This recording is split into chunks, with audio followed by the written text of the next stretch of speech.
ప్రియ ప్రభు అయినటువంటి యేసుక్రీస్తు నామములో మన ఆత్మీయ పరలోకపు తండ్రిని ఆత్మతోనూ సత్యముతోనూ యథార్థముగా ఆరాధించడానికి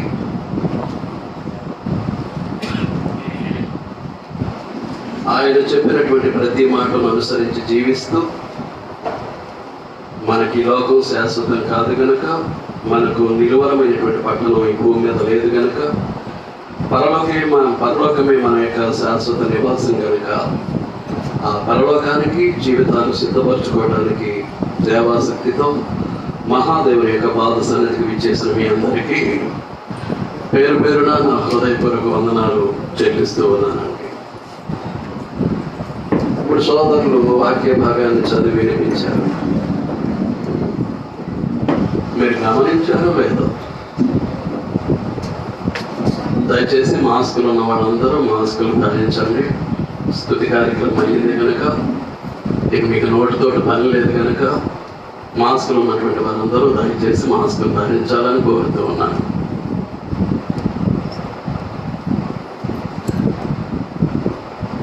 కీర్తన 68, 19 నుంచి 21 వరకు సోదరులు చదివి వినిపించారు.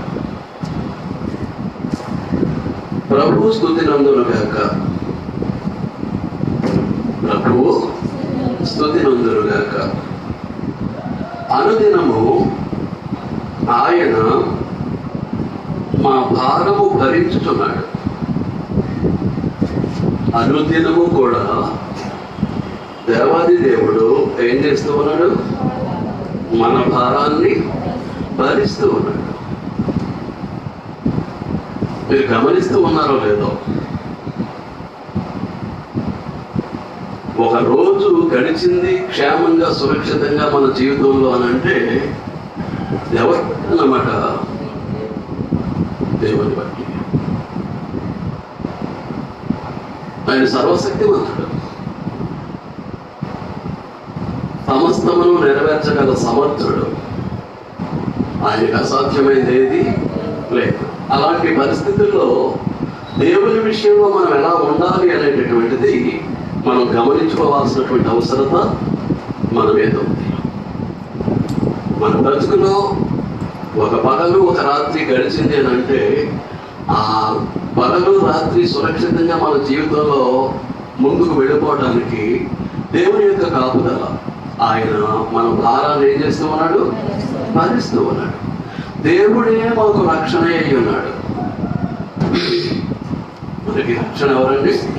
దేవుడే మనకు రక్షణ అయి ఉన్నాడు. గుర్తుపెట్టుకోవాలి. దేవుడు మా పక్షమున పూర్ణ రక్షణ కలుగుజేయ దేవుడై ఉన్నాడు.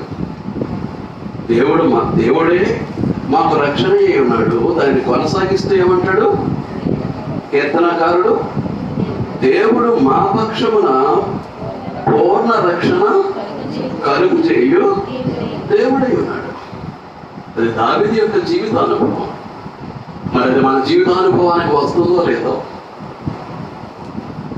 వచ్చినట్లయితే దేవుని విషయంలో మనం నిర్లక్ష్యంగా ఉంటాం, దేవుని సన్నిధి విషయంలో నిర్లక్ష్యంగా ఉంటాం, దేవుని వాక్యం విషయంలో నిర్లక్ష్యంగా ఉంటాం, దేవుని కొరకు అనుక్షణము బ్రతికేటటువంటి ఆ బ్రతుకు విషయంలో, ఆ జీవన విధానంలో మనం నిర్లక్ష్యంగా ఉంటాం. అర్థమవుతుందా? తర్వాత అంటాడు, మరణమును తప్పించుట ప్రభు అయిన యెహోవా వశం. మరణాన్ని తప్పించడం ఎవరి వశం? ప్రభు అయినటువంటి యెహోవా వశం. నేను మరణ ఛాయలో ఉన్నాను. నా మరణం నాకు ఆసనం అవుతూ ఉంది. మరుక్షణంలో ఉంటానో లేదో తెలియదు. అటువంటి పరిస్థితుల్లో నా మరణం నుంచి నన్ను తప్పించేటటువంటి వాడు ఎవరు అని అంటే నా దేవుడే. ఆయన వశం. మరణాన్ని తప్పించడం అనేటటువంటిది ప్రభు అయినటువంటి యెహోవా యొక్క వశం. మూదుగొడ్డలు రక్షించం, మరణం నుంచి తప్పించం. వాడుతున్నటువంటి శానిటైజర్ మరణం నుంచి మనల్ని తప్పించదు. మనం పాటిస్తున్నటువంటి భౌతిక దూరం కూడా మనం మరణానికి చేరువు కాకుండా మనలను కాపాడలేదు. ఇవేంటి అని అంటే కొన్ని జాగ్రత్తలు మాత్రమే. ఏంటన్నమాట అండి? కొన్ని జాగ్రత్తలు మాత్రమే. కానీ పూర్తిగా మన రక్షణ, మన పూర్ణ రక్షణ, మన మరణం నుంచి తప్పించబడేటటువంటి పరిస్థితులు ఎవరి వశంలో ఉన్నాయన్నమాట అండి? ఎవరి వశంలో ఉన్నాయి? దేవుని వశంలో ఉన్నాయి. ఈ సంగతి కనుక గుర్తించినటువంటి ఏ దేవుని కుమారుడు, దేవుని కుమార్తె కూడా దేవుణ్ణి నిర్లక్ష్య పెట్టేటటువంటి పరిస్థితి ఉండదండి. మాకు ఇంట్లో పని అవ్వలేదనో, చుట్టాలు వచ్చారనో, ఒంట్లో బాగాలేదనో, లేకపోతే అర్జెంటుగా ఊరికి వెళ్ళిపోవాలనో, ఇలాంటి లౌకిక సంబంధమైనటువంటి, శరీర సంబంధమైనటువంటి కారణాలను చూపెట్టి దేవునికి దూరం అయిపోయేటటువంటి పరిస్థితులు మన బ్రతుకులో కనబడవండి. ఇంకా అనేకులకు క్రమం రాలేదు. కనుకనే బైబిల్ తరగతి నిర్లక్ష్యం చేస్తూ ఉన్నారు. దేవుని వాక్యం ప్రబోధింపబడేటటువంటి ప్రతి కార్యక్రమానికి మనం హాజరై దేవుడు ఏం మాట్లాడతాడో దాని ద్వారా మనము ఆత్మీయంగా సిద్ధపడి దేవునికి పిల్లలముగా మలచబడి ఆ పరలోకానికి వారసులుగా మన జీవితాలను ఆయత్తపరచుకోవడానికి బదులు ఏం చేస్తూ ఉన్నారంటే, నాకు పని అవ్వలేదని, ఇప్పుడే వచ్చానని, నేను ఇంకా పనులను పూర్తి చేసుకోలేదని ఏవేవో కారణాలు చూపెట్టి ఏం చేస్తూ ఉన్నారు? దేవుని సన్నిధిలో గడపాల్సినటువంటి సమయాన్ని వారి స్వార్థానికి వాడేసుకుంటున్నారు. కాలం దేవుడిది. దేవుడిచ్చిన కాలంలో మన జీవితం వెళుతూ ఉంది. కాలం అలా వెళుతూనే ఉంటుంది, ప్రభు రెండవ రాకడ వరకు. కానీ ఆ కాలంలోంచి మనుషులు వస్తూ ఉంటారు, పోతూ ఉంటారు. ప్రభు రెండవ రాకడతోటి కాలం అనేటటువంటిది ముగిసిపోతుంది. మీకు అర్థమవుతుందా? అంచేత దేవుడిచ్చినటువంటి ప్రతి క్షణాన్ని కూడా దేవుని సన్నిధిలో మనం దేవుడికి మహిమకరంగా గడపడానికి సమయాన్ని వెచ్చించాలంటే అవసరమైతే పనులు మానేయాలి, అవసరమైతే వచ్చే ఆదాయాన్ని విడిచిపెట్టేయాలి. ఏం చేస్తున్నానంటే, దేవుడే మాకు రక్షణకర్త అయి ఉన్నాడు. దేవుడు మా పక్షమున పూర్ణ రక్షణ కలుగు చేయు దేవుడై ఉన్నాడు. మరణమును తప్పించుట ప్రభువైన యెహోవా వశంలో ఉంది. సంగతి ఎరగకుండా నామకార్థంగా ఏదో ఆదివారం వస్తే సరిపోద్ది, ఇక మిగిలిన కార్యక్రమాలకు రాకపోయినా పర్వాలేదు అని అనుకుంటే మిడిమిడి జ్ఞానం. అంతంత మాత్రంగా దేవుని కొరకు బ్రతకడానికి ఇష్టపడుతూ ఉన్నాం. అది నేనైనా మీరైనా దేవుడు అనుగ్రహించిన ప్రతి సమయాన్ని కూడా దేవుని యొక్క మహిమాత్మమే సద్వినియోగం చేసుకున్న వారే జీవితాన్ని పరిపూర్ణంగా దేవుని యొక్క మహిమ కొరకు మలుచుకుంటారు. క్రీస్తు సారూప్యంలోనికి పూర్తిగా ఎదుగుతారు. క్రీస్తు సంపూర్ణతకు సమానమైనటువంటి సంపూర్ణతను వారు సంపాదించుకోగలుగుతారు. లేదు అనుకోండి, దేవుని సన్నిధికి వస్తూ ఉన్నా, దేవుని కుమారులమని కుమార్తెలమని పిలువబడుతూ ఉన్నా, దేవుడు ఉండేటటువంటి చోటుకి వెళ్ళడానికి అనర్హులుగా, అయోగ్యులుగా మిగిలిపోతామండి. ఇంకా పరలోకానికి వెళ్ళలేకపోతున్నామంటే రెండోది ఏదో అన్నమాట, నరకం. మనకు అవసరమా? మనకు అవసరం లేదు. మన రక్షణ కొరకు దేవుడు ఏం చేయాలో అదంతా చేసేసాడు. మన రక్షణ కొరకు దేవుడు ఏం చేయాలో అదంతా మన కొరకు ఆయన జరిగించేశాడండి. మీకు అర్థమవుతుందా? రోమాపత్రిక 6వ అధ్యాయం. అలాగైనా ఏమందు అంటే ఎలాగైనా ఏమందు, ఎలాగైతే 20-21 వచనాలు 5వ అధ్యాయాన్ని మనం పరిశీలన చేస్తే, మరియు అపరాధము విస్తరించినట్లు ధర్మశాస్త్రం ప్రవేశించింది. ఇప్పుడు ధర్మశాస్త్రాన్ని గురించినటువంటి పూర్తి వివరణ నేను ఇప్పుడు ఇవ్వట్లేదు. మళ్ళీ అధ్యాయం మధ్యలో దాని గురించి నేను మాట్లాడబోతున్నాను. అంచేత అపరాధము విస్తరించినట్లుగా ధర్మశాస్త్రం ప్రవేశించింది. ఈ రోజున అనేకులు క్రైస్తవులు అని చెప్పుకుంటూ ధర్మశాస్త్ర సంబంధమైనటువంటి క్రియలే చేస్తూ ఉన్నారు. డబ్బులు, డోళ్ళు, వాయిద్య సంగీతం, లేదా దశమ పథకం, వారు వేసుకునేటటువంటి వస్త్రధారణ, అంగీలు కడుతున్నారు కదా, ఇదంతా కూడా ఏంటన్నమాట ధర్మశాస్త్రం కింద యాజకత్వానికి దేవుడు ఇచ్చినటువంటి వస్త్రధారణ, దేవుడు నియమంలో 10వ భాగం. అలాగే మరొకటి ఏంటి, డబ్బులు డోళ్ళు. అదైనా దేవుడు ఆజ్ఞాపించింది కాదు, అది దావీదు ఇష్టాన్ని దేవుడు అంగీకరించాడు అంతే. వాక్యాన్ని మనం పరిశీలన చేస్తే దేవుడు ఏమి డబ్బులు డోళ్ళు కొట్టమని ఏ ఆజ్ఞ ధర్మశాస్త్రం లేదు, కొత్త నిబంధనలోనూ లేదు. వారి ఇష్టాన్ని బట్టి వాయించుకుంటున్నారు. స్వస్థత జరిగించడానికి ప్రత్యేకమైనటువంటి కార్యక్రమాలు బైబిల్ మాదిరిలో లేదది, బైబిల్ నమూనాలో లేదది, దేవుని యొక్క సంకల్పం కాదది, దేవుని చిత్తం అసలే కాదది. సువార్త ప్రకటన ప్రధానమైనప్పుడు సువార్త ప్రకటన జరుగుతూ ఉండగా ఆ రోగిలో ఉంటే ఏం చేసేవాడు? ప్రభు స్వస్థపరిచేవాడు. అలాగే అపోస్తులు కూడా అలాగే స్వస్థపరిచారు. అంతే తప్ప స్వస్థతల కొరకు ఒక ప్రత్యేకమైనటువంటి కార్యక్రమాన్ని, ఒక ప్రత్యేకమైనటువంటి కట్టడాన్ని పెట్టినటువంటి పరిస్థితులు పరిశుద్ధ గ్రంథంలో మనకి ఎక్కడా కనిపించవు. ధర్మశాస్త్రాన్ని పక్కన పెట్టాను, మధ్యలో చూడబోతాం. రైట్. అయినను పాపము మరణమును ఆధారం చేసుకుని ఎలాగూ ఎరగను. క్రీస్తుని ఎరగక ముందు, క్రీస్తు దగ్గరికి రాకముందు, క్రొత్త జన్మ ద్వారా క్రీస్తులోనికి అనగా క్రీస్తు పరిశుద్ధ శరీరమైనటువంటి పరిశుద్ధ క్రీస్తు సంఘములోనికి ప్రవేశించక ముందు మరణాన్ని ఆధారం చేసుకుని మన పాపం ఏం చేసింది? మనల్ని ఏలేదు. కానీ క్రీస్తులో ప్రవేశించిన తర్వాత, కొత్తగా జన్మించిన తర్వాత, నూతన సృష్టిగా మలచబడిన తర్వాత, పాపం జోలి లేకున్నటువంటి జీవితాన్ని జీవించడానికి మనం సిద్ధపడిన తర్వాత కూడా ఇంకా మన జీవితాల్లో పాపం ఏలుతూ ఉంది. వాక్యానికి లోబడలేకపోతున్నాం, దేవుని యొక్క మాటకు విధేయత చూపలేకపోతున్నాం అని అంటే ఇక అంతకంటే దౌర్భాగ్య స్థితి మన జీవితంలో మరొకటి ఉండదండి. క్రైస్తవుడు పాపం చేయలేడు. అది తలంపు ద్వారా కానివ్వండి, కోరిక ద్వారా కానివ్వండి, భావ ప్రేరణ ద్వారా కానివ్వండి, అది హృదయానికి పరిమితం, ఆలోచన మనసుకు పరిమితం. చూస్తే శరీర అవయవాలు అంటే కళ్ళు, నోరు. దేవుని వాక్యానికి విరుద్ధమైనటువంటి చూపులు, దేవుని వాక్యానికి విరుద్ధమైనటువంటి మాటలు, ఆహార పానీయాలు, చేతులతో దేవునికి విరుద్ధమైనటువంటి పని చేయం, దేవునికి విరుద్ధమైనటువంటి చోట్లకి కావతో నడిచి వెళ్ళేటటువంటి పరిస్థితే ఉండదండి. అర్థమవుతుందా? అది నా సొంత మాట కాదు. చూడండి, యోహాను రాసిన మొదటి పత్రిక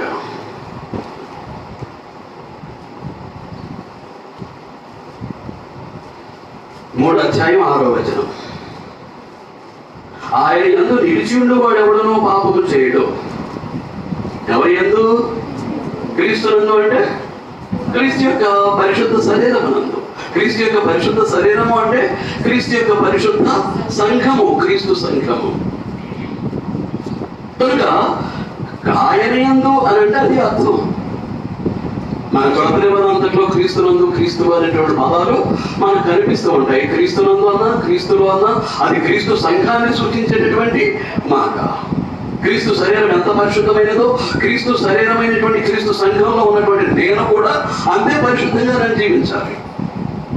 అది క్రీస్తు సంఘానికి మాత్రమే తన సంకల్పాన్ని బట్టి, తన చిత్తాన్ని బట్టి ఇచ్చినటువంటి ఆధిక్యత, గొప్పదనం. దాన్ని మనం అర్థం చేసుకోవాలంటే అందుచేత ఏమంటాడు? ఆయన యందు నిలిచి వాడు ఎవడనో పాపము చేయడు, పాపము చేయువాడు ఎవడనో ఆయనను చూడను లేదు, ఎరుగలేదు. చూడడం అంటే ఆయన దర్శనమిస్తాడని కాదు, మనది అబద్ధబోధ అవుతుంది. వాక్యంలో క్రీస్తు కనిపిస్తూ ఉంటాడు. ఆది యందు వాక్యం ఉండేను, వాక్యము దేవుని యొద్ద ఉండేను, వాక్యము దేవుడై ఉండేను. ఆయన ఆది యందు దేవుని యొద్ద ఉండేను, సమస్తమును ఆయన మూలంగా కలిగను, కలిగి ఉన్నది ఏదియో ఆయన లేకుండా కలగలేదు. యోహాను సువార్త 1:1-3. 14వ వచనానికి వచ్చేసరికి ఆ వాక్యము శరీరధారి అయి కృపా సత్య సంపూర్ణుడిగా మన మధ్య నివసించెను. మన మధ్య నివసించాను. ఇప్పుడు అదే ప్రకటన గ్రంథం 19వ అధ్యాయం 13వ వచనానికి వస్తే, రక్తములో ముంచబడిన వస్త్రము ఆయన ధరించుకొని ఉండెను, మరియు దేవుని వాక్యము అను నామము ఆయనకు పెట్టబడి ఉన్నది. దేవుని వాక్యం అంటే ఎవరన్నమాట? యేసుక్రీస్తు ప్రభువు. వాక్యంలో నీకు క్రీస్తు కనిపిస్తూ ఉన్నాడా? అంటే ఈ ఆత్మీయ ఎదుగుదల నీ జీవితంలో ఉందా? ఆయనను చూడలేము లేదు, ఆయనను ఎరుగను లేదు అంటున్నాడు అపోస్తలుడు యోహాను మాట్లాడుతూ. చూసేది ఎలాగో వాక్యంలో ఆయన యొక్క వ్యక్తి, ఆయన యొక్క స్వభావము, ఆయన యొక్క వ్యక్తిత్వము, దైవ మానవుడుగా ఆయన సంపూర్ణమైనటువంటి దేవుడు, సంపూర్ణమైనటువంటి మానవుడిగా శరీరధారిగా ఉన్నప్పుడు ఈ భూమి మీద ఆయన బ్రతికారు. కనుక ఆయనను దైవ మానవుడిగా నువ్వు చూడగలుగుతున్నావు. వాక్యంలో నీకు క్రీస్తు కనిపిస్తూ ఉన్నాడా? అప్పుడే వాక్యానికి లోపడతావు. క్రీస్తు సారూప్యాన్ని పొందడానికి, క్రీస్తును ధరించుకోవడానికి తగినటువంటి ఆత్మ ఎదుగుదల నీవు పొందేటటువంటి అవకాశం ఉంటుంది, నేను పొందేటటువంటి అవకాశం ఉంటుంది. వాక్యంలో క్రీస్తు నీకు కనిపించకపోతే ఏదో తెల్లగాది మీద నల్లక్షణాలు అన్నట్టుగా నువ్వు భావిస్తూ ఉంటే, నేను భావిస్తూ ఉంటే మనకు అవసరమైనటువంటి ఆత్మీయ ఎదుగుదల గ్రంథంలో నుంచి రాదు. అనేకులు వాక్యాన్ని నిర్లక్ష్యం చేస్తూ ఉన్నారు. అటువంటి వారు దేవుని కుమార్తెలు కాదు, అసలు క్రైస్తవులు అసలే కాదు. క్రీస్తును వెంబడించేవారు, క్రీస్తు లాంటి జీవన విధానం కలిగిన వారు అసలే కాదు. దొంగ విశ్వాసము, దొంగ భక్తి, దొంగ క్రైస్తవ్యం పేరుకు మాత్రం తిరుగుతూ ఉంటారు పరిశుద్ధ గ్రంథాలు చేతపోని. కానీ వాస్తవానికి ఆ భక్తి కానీ, భక్తిలో ఉన్నటువంటి శక్తి కానీ వారి జీవితాల్లో కనిపించదు. అంతకంటే భయంకరమైనటువంటి పరిస్థితి మరొకటి ఉంటుందండి. ఆలోచిస్తూ దేవుడు అనుగ్రహిస్తున్నటువంటి ఆత్మీయ హెచ్చరికను మీరు వింటూ ఉన్నారని నేను భావిస్తూ ఉన్నాను. కనుక పాపం ఏం చేసింది? మరణమును ఆధారం చేసుకుని వెళ్ళింది. క్రీస్తునందు ఉన్నవాడు ఎవడో పాపం చేయడు, క్రీస్తు సంఘంలో ఉన్నవాడు ఎవడు కూడా పాపము చేయడు. చేసేవాడు ప్రభువును చూడడం లేదు, ప్రభువును ఎరుగను లేదు. కనుక మనం ఎలా ఉన్నాం? ఇప్పుడు ప్రస్తుతం ఎలా ఉన్నాం? మనం మార్చబడాల్సింది ఏముంది? చూసుకోవాల్సినటువంటి అవసరత మన మీద ఉంది. అలాగే అంటే పాపం మరణాన్ని ఆధారం చేసుకుని ఎలాగ ఏలిందో అలాగే నిత్య జీవము కలుగుటకై నీతి ద్వారా కృపయు మన ప్రభు అయినటువంటి యేసుక్రీస్తు మూలముగా ఏలు నిమిత్తము. ఆ ఫ్రేజ్, ఆ పదాల సంపుటి మీకు ఎంతవరకు గ్రహించుకున్నారో గత పాఠాన్ని నేను సమీక్షిస్తూ ఉన్నాను.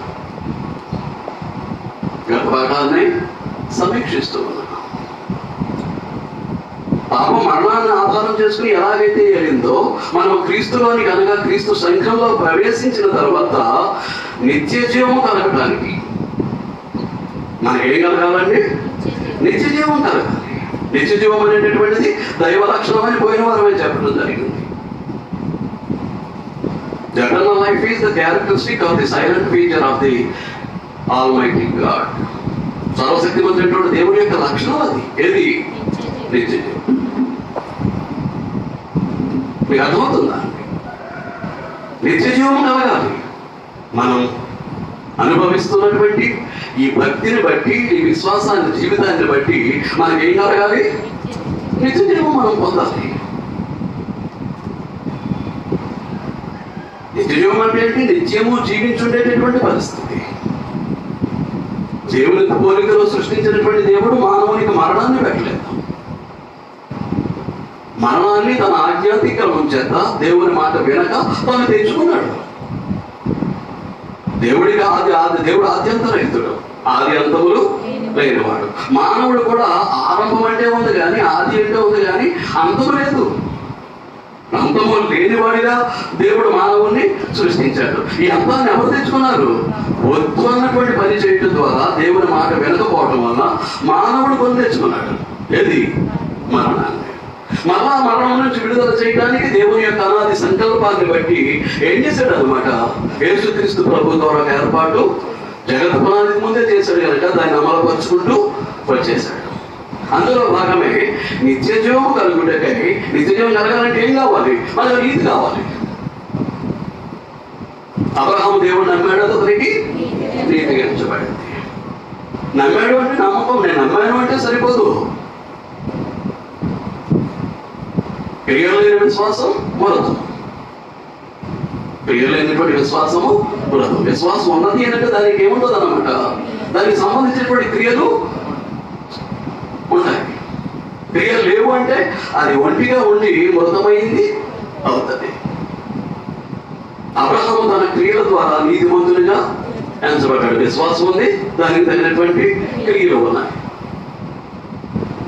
ఎంతో కష్టపడి లాక్డౌన్ లో ఆరాధనకు కావాల్సినటువంటి ఏర్పాట్లు చేస్తే అనేక మంది, మరి సోమనాథనమో ఏంటో నాకు తెలియదండి, చేసిన ఏర్పాట్లు నిర్లక్ష్యం చేసి కనీసం ప్రార్థన చేసుకోవడానికి రానటువంటి సహోదరులు ఉన్నారు. చాలా బాధకరం అండి అది. దేవునికి ఆవేదనకరం. దేవునికి ఆవేదన కలిగించి ఆయన హృదయ వేదనకు గురి చేసి మనం దేవుని కుమారులమని కుమార్తెలమని ఎలా చలామణి అయిపోతాం? ఎలా చలామణి అయిపోతామండి? అది ఒక ప్రత్యేక కర్తవ్యం, అంటే ఒక ప్రత్యేకమైనటువంటి జీవన విధానం. అది ఒక ప్రత్యేక దేవుని చేత ప్రత్యేకింపబడినటువంటి జీవితం. అది దాన్ని నిర్లక్ష్యం చేసి మనం ఏం సాధిస్తాం? నిజజీవం పొందాలి అంటే ఏం కావాలన్నమాట? నీతి. నీతి అంటే ఏంటి? దేవుడు చెప్పింది చెప్పినట్లుగా నెరవేర్చడమే. దేవుడు చెప్పింది చెప్పినట్లుగా నెరవేర్చడమే. పరిశుద్ధ గ్రంథం ఒకే శరీరాన్ని గురించి మాట్లాడుతుంది, క్రీస్తు శరీరమైనటువంటి క్రీస్తు శరీరం. ఒకే విశ్వాసాన్ని గురించి మాట్లాడుతుంది, వివిధమైనటువంటి విశ్వాసాల గురించి పరిశుద్ధ గ్రంథం మాట్లాడలేదు. ఇప్పుడు వినడం వల్ల విశ్వాసం కలుగుతుంది కాబట్టి ఒకే బోధ వల్ల కలిగేటటువంటి ఒకే విశ్వాసం. ఈరోజు ఎన్ని విశ్వాసాలు, ఎన్ని బోధలు, ఎన్ని సంఘాలు! బైబిల్ ఒకే ఒక సంఘాల గురించి మాట్లాడుతుంది. అంటే బోధకు విరుద్ధమైనటువంటి విధానాల్లో లోకం వెళ్ళిపోతుంది. క్రైస్తవ ప్రపంచం పేరు మీద మనం ఎలా ఉంటూ ఉన్నాం? అందరి విశ్వాసం ఒకేలా ఉందా? అందరూ కలిసి దేవుని కొరకు, క్రీస్తు ప్రభు కొరకు ఒకే విధమైనటువంటి విశ్వాస క్రియలు జరిగిస్తూ ఉన్నామా?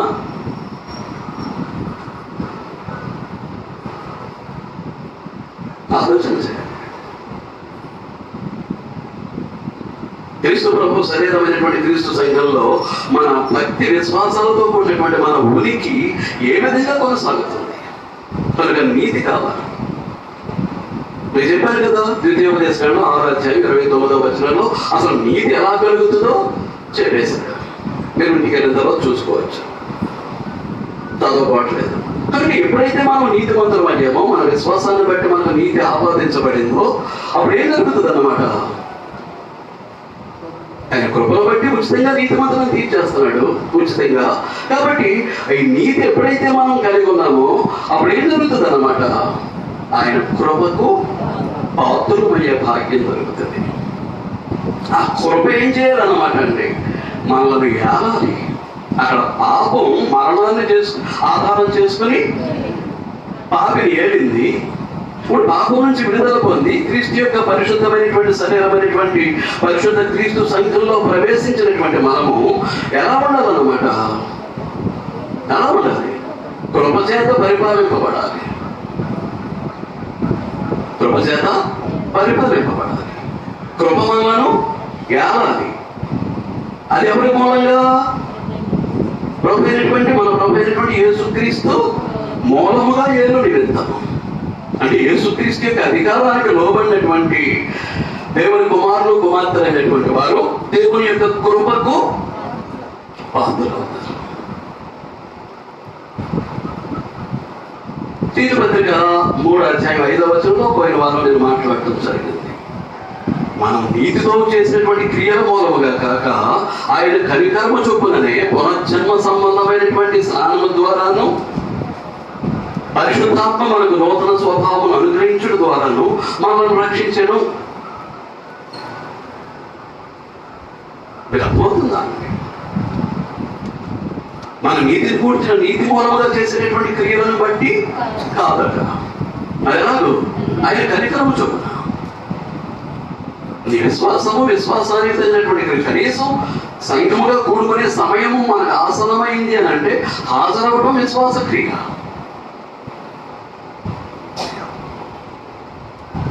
నాకేదో పని ఉన్నదని అడ్డెట్టుకుని మానేయటం అవిశ్వాస క్రియ. మన విశ్వాసమా అవిశ్వాసమా? దేవుని సన్నిధికి కూడా క్రమంగా హాజరు కాలేకపోతున్నాం అని అంటే విశ్వాసమా అవిశ్వాసమా? ఇప్పుడు పరిగెట్టుకుని నరసాపురం వెళ్ళాం అనుకోండి, కొంతమంది వస్తారు, కొంతమంది రారు. మరి ఎంత ప్రయాసపడేటువంటి ప్రయాసం ఫలితం ఏంటో నాకు తెలియదు. అలాగే రాజవరం వెళ్ళామనుకోండి, అక్కడ కొంతమంది వస్తారు, కొంతమంది రారు. మరి ఏ విశ్వాసమో ఏంటో అర్థం కానటువంటి పరిస్థితి. స్వార్థీలు పడుతున్నటువంటి ప్రయాస వృధా కాకుండా చూసుకోవాల్సినటువంటి బాధ్యత సంఘ సహోదరి సహోదరుల మధ్య మీద ఉంటుంది. ఆ సంగతిని మర్చిపోకూడదండి. అయ్యో సోదరుడు వస్తాక మనం గబగబ మన పనులు తెలుసుకుని వెళ్ళాలి. కుటుంబాలే మానేసేటటువంటి పరిస్థితి. ఒకరు కాకపోతే ఒకరైనా వచ్చారా అంటే అది కూడా కనిపించదండి. ఘోరమైనటువంటి పాప కార్యాలండి, విశ్వాసరహితమైనటువంటి కార్యాలు, అవిశ్వాసంతో కూడినటువంటి క్రియలు. ఎవరి కోసం బైబిల్ తరగతులు? మీ ఆత్మీయ ఎదుగుదల కోసం కదా. దాన్ని అర్థం చేసుకోకపోతే కదా. ఒక కృతజ్ఞత కూడా ఉన్నదంటే దేవుడు మిమ్మల్ని ప్రేమించి దేవుడితో సహవసించడానికి, తన కుమారుడైనటువంటి యేసుక్రీస్తుతో సహవసించడానికి, మీరు ఎలా ఉండాలో ఆ మనతో మాట్లాడి మీ బ్రతుకులు సరిదిద్దడానికి, నా బ్రతుకులు సరిదిద్దడానికి, మనందరి బ్రతుకులు సరిచేయడానికి దేవుడు ఇచ్చినటువంటి విలువైనటువంటి సమయం అది, అమూల్యమైనటువంటి సమయం అది.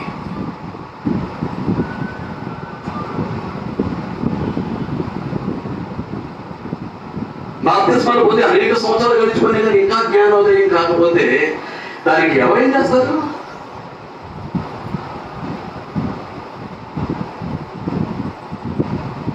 పరిస్థితులు అలా వెళుతూనే ఉంటాయి. ఆ పరిస్థితులను కూడా నువ్వు అధిగమించి నువ్వు దేవుని సన్నిధిలో ఉన్నావా లేదనేదో నీకు కావాలి. నీ పరిస్థితులు బట్టి నేను మానేశాను అని అంటే దేవుడు ఎంతవరకు అంగీకరిస్తాడు? తన కుమారుడిని నీ స్థానంలో శిలువ మీద బలికాలు అర్పించినటువంటి వాడు, నీ పాపాన్ని కడిగివేయడానికి ఆయన ప్రాణమైనటువంటి రక్తాన్ని పొట్లుగా ఆఖరి పొట్టు వరకు కార్పించినటువంటి వాడు ఎంతవరకు మన్నిస్తాడు? ఎంతవరకు క్షమిస్తాడు? ఎన్నిసార్లు క్షమిస్తాడు? ఏంటి ఆ అవిశ్వాసం ఏంటి? ఆ అవిధేయత ఏంటి? ఆ లోపడినటువంటి లక్షణం ఏంటి? అసలు ఎంతకాలం చెప్తారు సాగులు? ఎంతకాలం చెప్తారు సంజాయిషీలు? సిగ్గేయట్లేదా నాకైనా మీకైనా?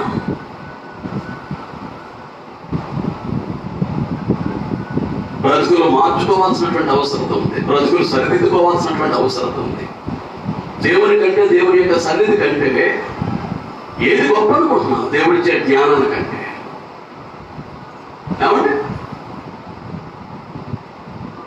కుటుంబాలను కట్టి భర్తను బిడ్డలను దేవుడి వాక్యం చేత నడిపించుకోవడానికి, దేవుని జ్ఞానాన్ని పొంది భర్తకు సలహాలు ఇస్తూ బిడ్డలను ప్రభు యొక్క శిక్షలో బోధలో పెంచాల్సినటువంటి సహోదరులకు కూడా చాలా నిర్లక్ష్యం ఉంది.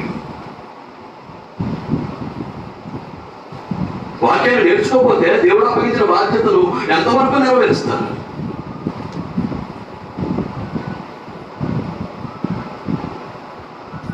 అవిధేయులైనటువంటి కుమారులుగా కుమార్తెలుగా మిగిలిపోతారు. అవిధేయులు పరలోకానికి వారసులు కారు. దేవుని కుమారులుగా ఉండేటటువంటి అర్హత వారికి, కుమార్తెలుగా ఉండేటటువంటి అర్హత వారికి లేదు.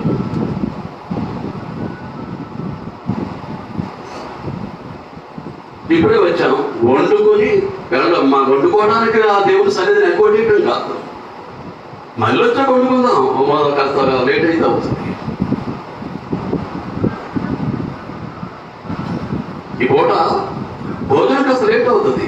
9 గంటలకు తినేసేది, 8 గంటలకు తినేసేది, 10 గంటలకు తింటాం. ఇవాళ కొంచెం ఆలస్యం ఉంటుంది. ఎన్నిసార్లు తినుంటారు అలాగే ఆలస్యంగా? మీ ఇష్టం వచ్చినట్టు తిరిగి ఇళ్ళకి వచ్చి ఎన్నిసార్లు లేట్ భోజనాలు చేస్తుంటారు, లేట్ డిన్నర్లు చేస్తుంటారు.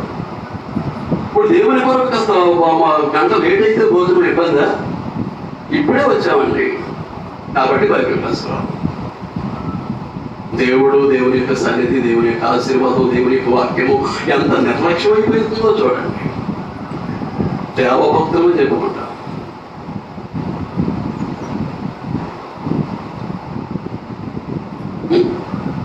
ఎక్కడ? కాబట్టి నీతి ద్వారా మన నిత్య జీవము కలుగుటకై నీతి ద్వారా కృపయు మన ప్రభు అయినటువంటి యేసుక్రీస్తు మూలముగా ఏరు నిమిత్తము పాపం ఎక్కడ విస్తరించెనో అక్కడ కృప అపరిమితముగా విస్తరించెను. పాపం ఎక్కడ విస్తరించిందో కృప అపరిమితముగా విస్తరించింది. నిద్రపోతున్నట్టున్నారు.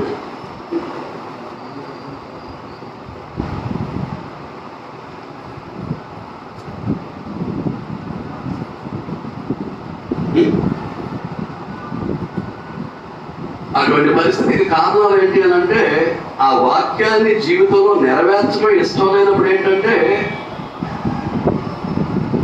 లేదు ఆ వాక్యము నా హృదయాన్ని తాకుతుంది, నాలో ఉన్నటువంటి లోపాన్ని ఎత్తు చూపెడుతుంది అంటే నిద్ర వచ్చేస్తుంది.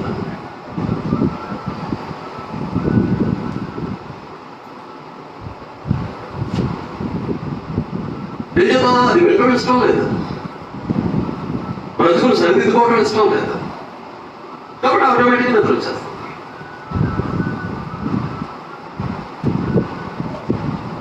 అందుకు ఆలోచన చేయండి. నిత్యజీవములకై నీతి ద్వారా కృపయు మన ప్రభువైన యేసుక్రీస్తు మూలముగా ఏలు నిమిత్తము పాపం ఎక్కడ విస్తరించానో అక్కడ కృప అపరిమితముగా విస్తరించింది. అన్లిమిటెడ్. పాపం ఎక్కడ విస్తరించిందో అక్కడ కృప, ఆ పాపను రక్షించడానికి దేవుని కృప కూడా ఏం చేసింది? విస్తరించింది. చూడండి, అపోస్తలుల కార్యాలు, క్షమించండి, ఎఫెసీయులకు రాసిన పత్రిక 2వ అధ్యాయం.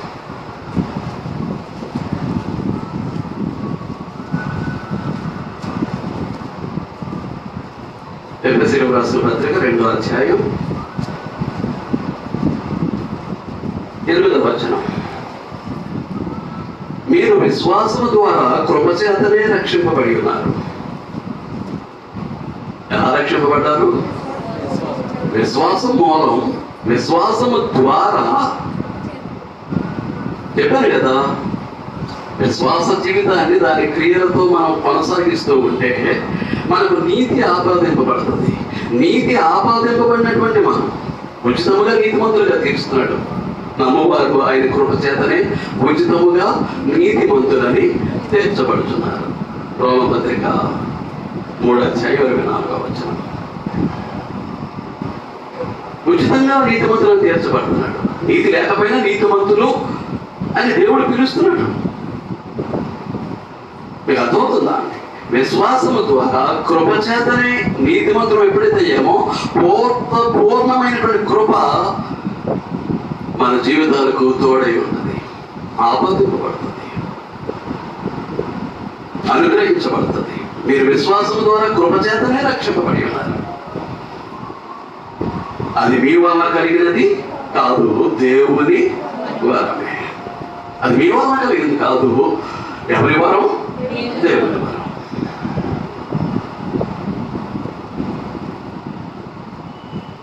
మీరు నీతితో చేసినటువంటి క్రియల మూలముగా కనుక. ఎక్కడికి వెళ్ళాను? తీతు పత్రిక 3వ అధ్యాయం 5వ వచనానికి వెళ్ళాను. మీరు నీతితో చేసినటువంటి క్రియల మూలముగా కనుక ఆయన కనికరము చొప్పుననే. ఎలా అండి? ఆయన కనికరం చొప్పుననే. ఆయన కనికరం కలిగేటట్లుగా మనం దేవుని సన్నిధిలో జీవించాల్సినటువంటి అవసరం ఉంది. మన పట్ల, మన కుటుంబాల పట్ల బాధ్యత వహించాల్సినటువంటి అవసరం ఉంది. భర్త నిర్లక్ష్యం ఉంటే భార్య పాడవుతుంది. దేవుని విషయంలో వారిద్దరూ పాడైతే పిల్లల్ని భ్రష్టులు చేసి విడిచిపెడతారండి. ప్రభు యొక్క శిక్షలోనూ బోధలోనూ పెంచాల్సినటువంటి తల్లిదండ్రులు పిల్లల్ని ఏం చేస్తారు? భ్రష్టులు చేస్తారు. ఎందుకు పనికిరాని వారిని చేస్తారు? దేవుని విషయంలో భౌతికంగా కోట్లు గడించవచ్చు, విలాసవంతమైనటువంటి జీవితాన్ని జీవించే వారిగా వారిని చదివించవచ్చు, వారికి ఉద్యోగాలు, హోదాలు కల్పించవచ్చు. కానీ దేవుని విషయంలో వారు ఏమీ కాదు, 0, 0. ఎలా ఉంటున్నాయి మన కుటుంబాలు? ఆలోచిస్తూ ఉన్నారని నేను భావిస్తూ ఉన్నాను. మీరు విశ్వాసము ద్వారా, ప్రతిదానికి విశ్వాసం మూలం, ప్రతిదానికి విశ్వాసం అనేటటువంటిది మూలం. ఏం చేస్తున్నానంటే, ఇప్పుడు ఎబ్రీ పత్రిక 11వ అధ్యాయం 6వ వచనం.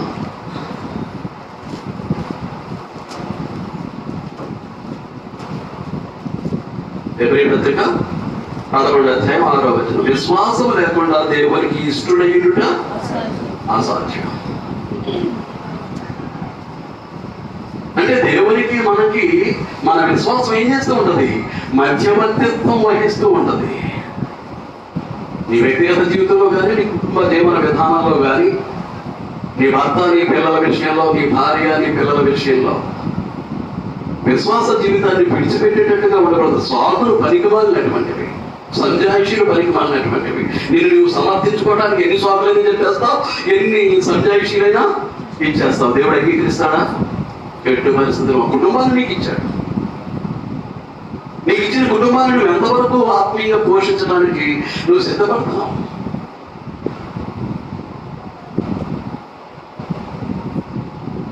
విశ్వాసం అనేది ఏంటన్నమాట అండి?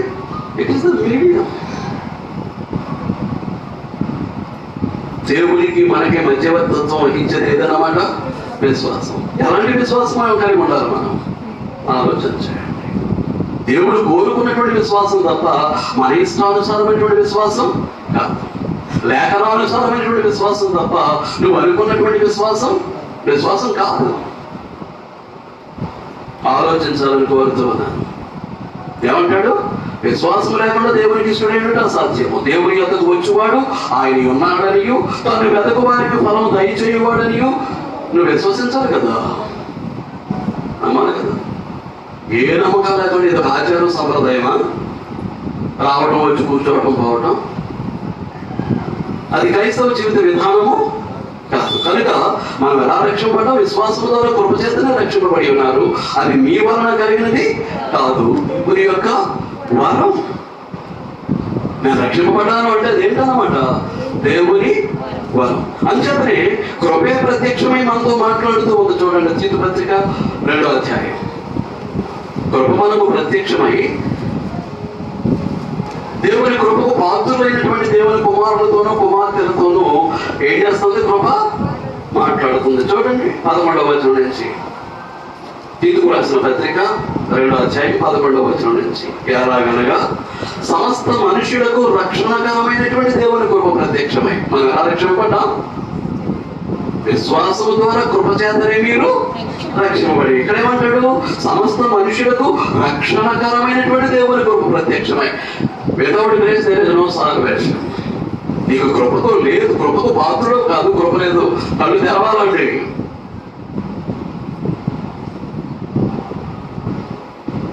చాలా బాగా ఉందా?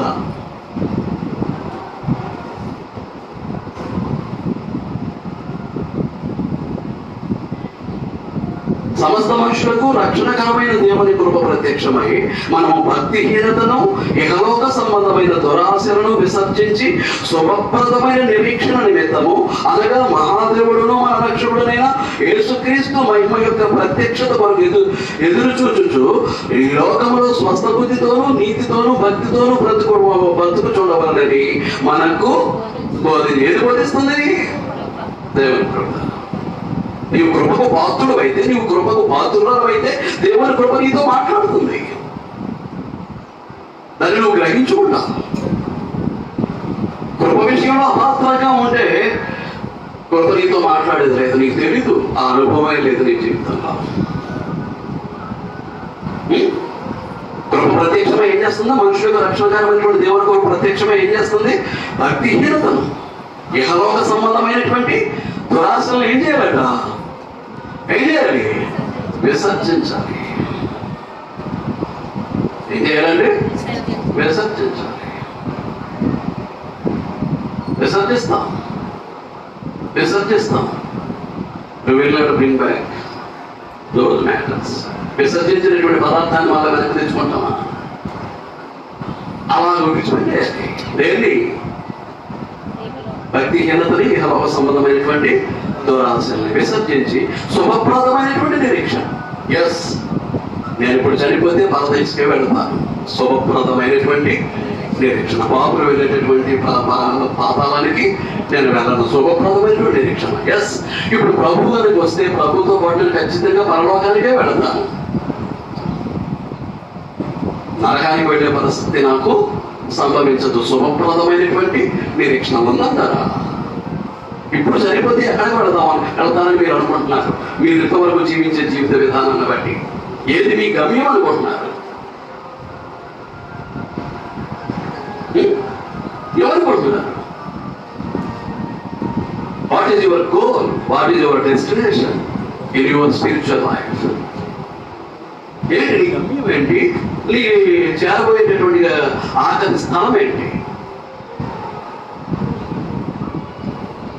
ఇప్పుడు చనిపోతే చనిపోము అని అనుకోవడానికి వీల్లేదు, చనిపోము అనుకోవడానికి వీల్లేదు.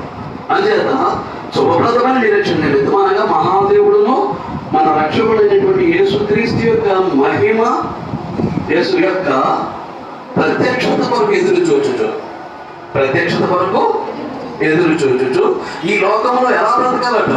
స్వస్థ బుద్ధితో బ్రతకాలి, నీతితో బ్రతకాలి, భక్తితో బ్రతకాలని కృప ఏం చేస్తుంది? మనుషులకు రక్షణకరమైనటువంటి కృప ప్రత్యక్షం ఏం చేస్తుంది?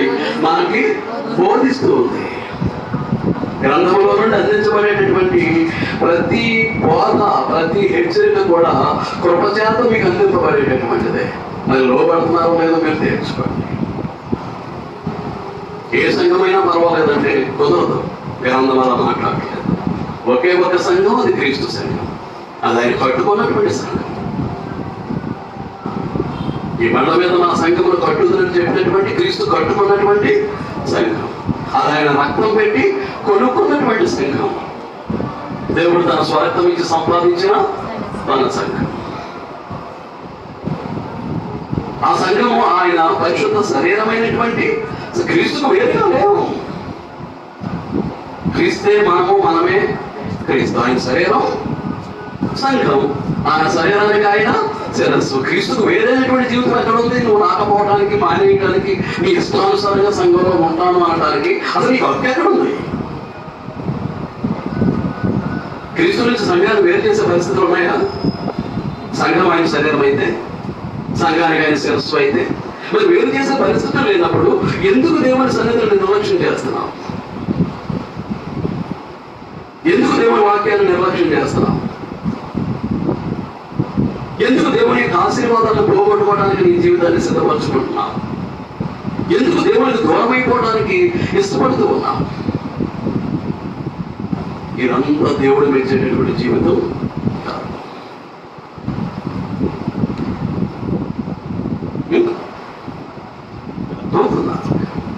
చాలా జాగ్రత్తగా ఆలోచించవలసినటువంటి అవసరం ఉంది. అలాగైనా ఏమందుము? రోమపత్రిక, కృప విస్తరింపవల్లని పాపమందు నిలిచిందుమా? పాపం ఎక్కడ విస్తరించానో అక్కడ కృప పరిమితముగా విస్తరించింది. కృప విస్తరించాలని పాపమందు నిలిచుంటామా? ఏమండి, పాపమందు నిలిచుంటామా? కుదరదు. నిన్ను పాపం నుంచి విడుదల చేయడానికే కదా కృప విస్తరిస్తా. కృప విస్తరించిన తర్వాత నువ్వు పాపం నుంచి విడుదల పొందాలి, విమోచింపబడాలి. దేవుడు చెప్పినటువంటి ప్రతి మాటను అనుసరించి జీవించే పరిస్థితికి మనం ఎదగాలి. యేసుక్రీస్తు దేవునికి ప్రియమైనటువంటి కుమారుడట మనకు తెలుసు. ఆయన నాకు ప్రియమైన కుమారుడు అని చెప్పేశాడు దేవుడే. ఎవరి గురించి? ఇప్పుడు దైవసేవుడు అంటే ఎవరు? క్రీస్తును వెంబడించేవాడు, క్రీస్తు లాంటి జీవన విధానాన్ని కలిగిన వాడు. కనుక ఆయనలాగే ఆయన జీవితాన్ని మనం వెంబడిస్తేనే, ఆయన మాదిరిలో మన జీవితాన్ని నడిపించుకుంటేనే మనం కూడా దేవునికి ప్రియమైనటువంటి కుమారులుగా, కుమార్తెలుగా ఉండేటటువంటి భాగ్యం మనకు దొరుకుతుంది. అది కృప జరిగించేటటువంటి కార్యం. కృప విస్తరింపవాలని పాపమందు నిలిచేద్దాం. ఇంకా అజ్ఞాతికరము, దేవుడి వాక్యానికి అవిధేయత, దేవుడు చెప్పిన మాటను వ్యతిరేకించడం, దేవుని మాటకు లోపడకపోవడం, ఈ జీవిత విధానం అంతా కూడా ఏంటంటే ఇంకా పాపులుగానే కొనసాగేటటువంటి పరిస్థితి అన్నమాట. ఇంకా పాపులుగానే కొనసాగే పరిస్థితి. కనుక కృప విస్తరించాలని పాపము నిలుచుంటామా? కృప ఎందుకు విస్తరించింది? పాపం నుంచి మనలను విడిపించడానికి. ఇంకా పాప జీవితాన్ని ప్రేమిస్తూ పోతే కృప వల్ల ప్రయోజనం ఏంటి? మనకు కృప వల్ల మనకు ప్రయోజనం ఏంటండి? ఏం లేదు. అట్లా రాదు. పాపము విషయమే చనిపోయిన మనము ఇక మీదట ఎలాగూ దానిలో జీవించదము?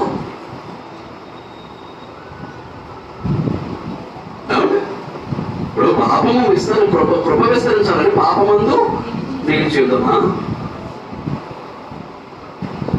ఇప్పుడు అపరాధము కలిగినట్లుగా, అనగా పాపము కలిగినట్లుగా కృప విస్తరించలేదు. చూడండి 5వ అధ్యాయం 15వ వచనం. అయితే అపరాధము కలిగినట్లు కృపావరం కలగలేదు. అపరాధము కలిగినట్లుగా కృపావరము. అపరాధం ఏమైంది? వద్దన్నటువంటి పనులు తినేస్తే అయిపోయింది. పాపం చేసేసాం, అపరాధం చేసేసాం దేవునికి వ్యతిరేకంగా. సింపుల్. వద్దన్నటువంటి పని చేసాము అని అంటే ఆరాధన మానేసి ఇంట్లో కూర్చున్నాం అనుకోండి, జరిగిపోయింది పాపం.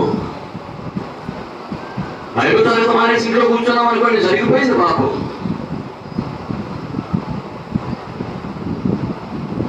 దేవుని సన్నిధిలో గడపాల్సినటువంటి సమయాన్ని నీ స్వార్థానికి, నీ ఇష్టానికి, నీకు అనుకూలంగా నువ్వు వాడేసుకుంటున్నావు కావాలని దేవుని వరకు ఇవ్వాల్సినటువంటి సమయాన్ని కూడా ఇవ్వనటువంటి పరిస్థితుల్లో నీ జీవితంలో జరిగిపోయింది పాపం.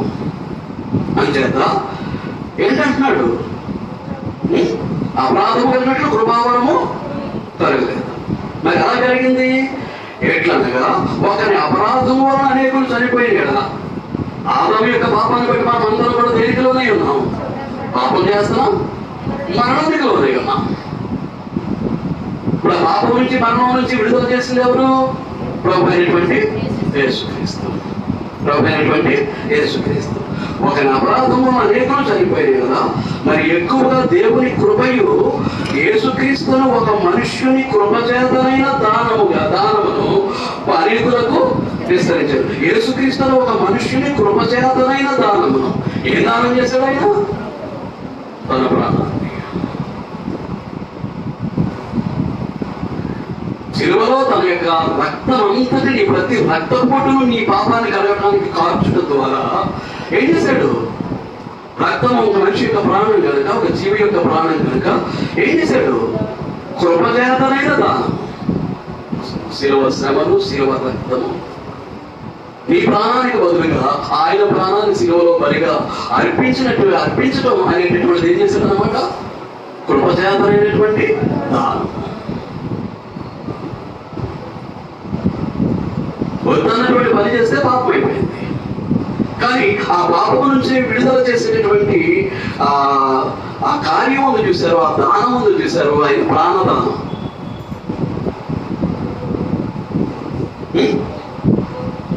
అది కృపచేతనైన దానమును అనేకులకు విస్తరించాడు. ఏం దానం చేశాడు? తన ప్రాణాన్నే దానం చేశాడు మన కొరకు. శివుడు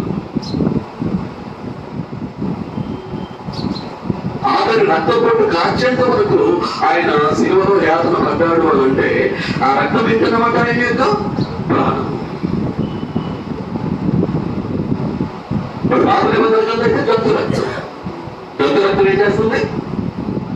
ఏం చేస్తుంది?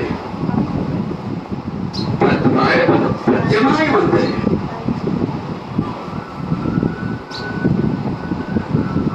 నేను పాపం చేశాను, నా ప్రాణం పోవాలి. నా ప్రాణానికి బదులు ఏం చేశాడు? ఇశ్రాయేలు ఏం చేశాడు? ఒక జంతు యొక్క ప్రాణాన్ని నా దేవుడి చేతిలో పెట్టారు. ఆ విధంగా వాడు సేవయ్యారు. కానీ వారికి పాప క్షమాపణ మాత్రం లేదు. పాప క్షమాపణ ఎవరి ద్వారా? ప్రభుత్వ యేసుక్రీస్తు ద్వారానే. ప్రభుత్వ యేసుక్రీస్తు ద్వారానే పాప క్షమాపణ అని అంటే ఏం జరుగుతుందన్నమాట?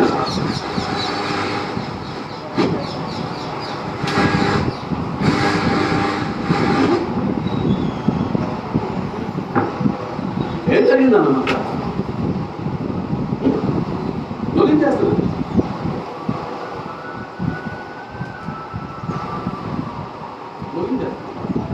ఉపచేతనైనటువంటి దానం. ఏంట దానం? ఏంట దానం? ఆయన నీ ప్రాణానికి బదులుగా ఆయన ఏం చేశాడు? ఆయన కృపకు మనం పాత్రగా చేసి మన ప్రాణానికి బదులుగా ఆయన ప్రాణాన్ని దానముగా శిలువలో అర్పించేశాడు. గ్రహించుకోవాల్సినటువంటి అవసరత మన మీద. అంచేత పాపం విషయమే మనం చనిపోవాల్సినటువంటి అవసరం ఉంది. మనం ఇక మీదట దానిలో ఎలా జీవిస్తాం? పాపం విషయమే చనిపోయినటువంటి మనం కొత్తగా దండించామంటే పాపం విషయం చనిపోయాం, సమాధి చేసేసాం, పునరుత్థానం అనుభవానికి కూడా వెళ్ళిపోయాం. ఆ సంగతుల గురించి వచ్చే వారిని కొనసాగిస్తున్నాం. శ్రద్ధగా ఉన్నందుకు మీ అందరికీ వందనాలు తెలియజేస్తూ నేను ఆత్మీయ చర్చను ముగిస్తూ ఉన్నాను. అందరికీ వందనాలు.